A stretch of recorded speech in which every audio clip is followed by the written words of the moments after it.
ഉമ്മൻചാണ്ടി കൈപിടിച്ച് കയറ്റിയ നേതാക്കളെ താൻ പിന്നെ കണ്ടിട്ടില്ലെന്ന പരാതിയുമായി ഭാര്യ മറിയാമ്മ ഉമ്മൻ. ചെറുപ്പക്കാരിൽ പി സി വിഷ്ണുനാഥ് ഒഴികെയുള്ള നേതാക്കളെ പിന്നെ കണ്ടിട്ടേയില്ല. അവർ കല്ലറയിൽ പോയിട്ടുണ്ടാകും എന്നും പ്രായമായ നേതാക്കളെ വന്നിട്ടുണ്ടെന്നും മറിയാമ്മ ഉമ്മൻ 24നോട്. ഉമ്മൻചാണ്ടി ഇല്ലാത്തതിൻ്റെ ശൂന്യത ഇപ്പോഴും അനുഭവിക്കുന്നുണ്ടെന്നും മറിയാമ്മ ഉമ്മൻ വ്യക്തമാക്കി. മുൻ മുഖ്യമന്ത്രി ഉമ്മൻചാണ്ടിയുടെ ചരമവാർഷികമാണിന്ന്. അപ്പോൾ അദ്ദേഹത്തിൻ്റെ പത്നി മറിയാമ്മ ഉമ്മൻ നമ്മോടൊപ്പം ചേരുകയാണ്. ഉമ്മൻചാണ്ടി സാറ് പോയിട്ടിപ്പോൾ ഒരു വർഷമാവുകയാണ്. എങ്ങനെയാണ് ആ ഒരു വർഷത്തിനെ ഒന്ന് പെട്ടെന്ന്, കാരണം ഒരു ആൾക്കൂട്ടവും ബഹളവും ഒക്കെ ആയിരുന്നു ഇക്കാലം അത്രയും, അതിനുശേഷം വളരെ പെട്ടെന്നാണ് കഴിഞ്ഞ ഒരു വർഷം ആൾക്കൂട്ടമൊക്കെ ഇല്ല. ആൾക്കൂട്ടം ഇല്ലെന്ന് പറയാനും കഴിയില്ല. എങ്ങനെയാണ് അതിനെ ഒന്ന് ഓർമ്മിക്കുന്നത്? 3-5 മാസം നമ്മുടെ കല്ലറയും ഒന്നും പോയി നിൽക്കുന്നതുകൊണ്ട് ആ ഒരു 3-5 മാസം അറിഞ്ഞില്ല. പിന്നെ ഇലക്ഷൻ ഉണ്ടായിരുന്നു. അപ്പോഴൊന്നും അത് ശൂന്യത വല്ലാതെ വരാൻ അപ്പം അതിനൊരു ഡൈവേഷൻ വന്നു.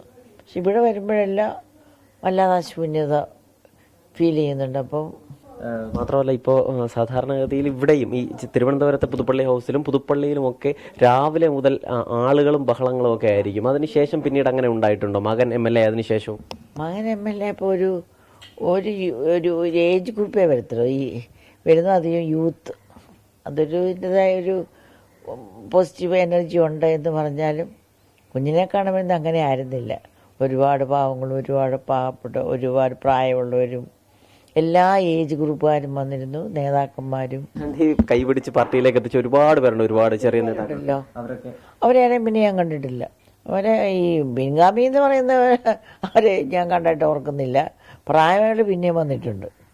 ചെറുപ്പക്കാരായ നേതാക്കളൊന്നും. വിശ്വനാഥ് വന്നിട്ടുണ്ട്. വിശ്വനാഥ് വേറെ ആരെയും ഞാൻ ഓർക്കുന്നില്ല. ഏത് ശത്രുവിനോടും ക്ഷമിക്കാനും സഹിക്കാനും കഴിയുന്നൊരു മാനസികാവസ്ഥ വളർത്തിയെടുത്ത ആളായിരുന്നു ഉമ്മൻചാണ്ടി. അതുകൊണ്ട് തന്നെ അദ്ദേഹത്തോട് പടവെട്ടിയവർക്കൊക്കെ അഭിമാനിക്കാം, സന്തോഷിക്കാം. കാരണം ഉമ്മൻചാണ്ടിക്ക് ഒരിക്കലും അവരോട് വെറുപ്പുണ്ടായിരുന്നില്ല എന്നാണ് ഞാൻ മനസ്സിലാക്കുന്നത്. കാരണം അദ്ദേഹം ഒരു ചെറിയ ചിരിയിൽ ഒതുക്കും. നമ്മളൊക്കെ പലപ്പോഴും മാധ്യമപ്രവർത്തകരാണ്, ഉമ്മൻചാണ്ടി വിമർശിക്കേണ്ടി വന്നിട്ടുണ്ടാവും. ഇതൊക്കെ അറിഞ്ഞാലും അദ്ദേഹം ഒരു ചെറിയ ചിരിയോടെ ശത്രുത മായ്ച്ചു കളയും. അതായിരുന്നു അദ്ദേഹത്തിൻ്റെ വ്യക്തിപരമായ സവിശേഷത എന്ന് ഞാൻ മനസ്സിലാക്കുന്നു.